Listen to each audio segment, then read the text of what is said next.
वैभव सूर्यवंशी नाटी सामना को आसवा मात्रे विस्फोरक बैटिंग दृश्य आखिरे झलसी उठिए। जेबे भी वैभव सूर्यवंशी क्रिज को ओह्लांती बोलर को अवस्था मुस्किल हो जाए। जदि यह बामहाती विस्फोरक बैटर को आरंभ आउट करा न जाए तेज छक्का वर्षा होगा निश्चित। किछि एमिति दृश्य सोमवार 19 वर्ष कम दक्षिण आफ्रिका दल विपक्ष में देखा मिली।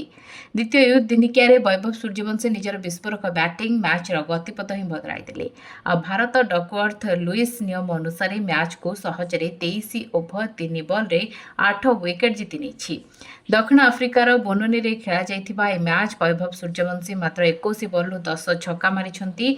मोट 24 बॉल 1 चौका और 10 छक्का बॉल रे खेली 68 रन विध्वंसी इनिंग्स। दक्षिण आफ्रिका प्रथम बैटिंग करे 245 रन करथिला। तापरे भारत 2 विकेट हराई 103 रन करथिला। वर्षा हेबारु डकवर्थ लुईस पद्धति भारत को 164 रन टार्गेट देथिला। भारत मात्र 2 विकेट हराई ए टार्गेट हासिल करनेथिला। आरन जॉर्ज और वैभव सूर्यवंशी भारतीय दल पई इनिंग्स ओपन करथिले। सेमाने प्रथमे विकेट पई 67 रन भागीदारी करी विजयर मूलदुआ पकाइथिले।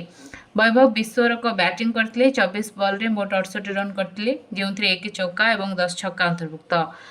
अभिज्ञान कुंडू लड़ुआ बैटिंग करथिले। से 42 बॉल रे 48 रन करथिले, जेउथिरे 3टी चौका और 2टी छक्का अंतर्भुक्त।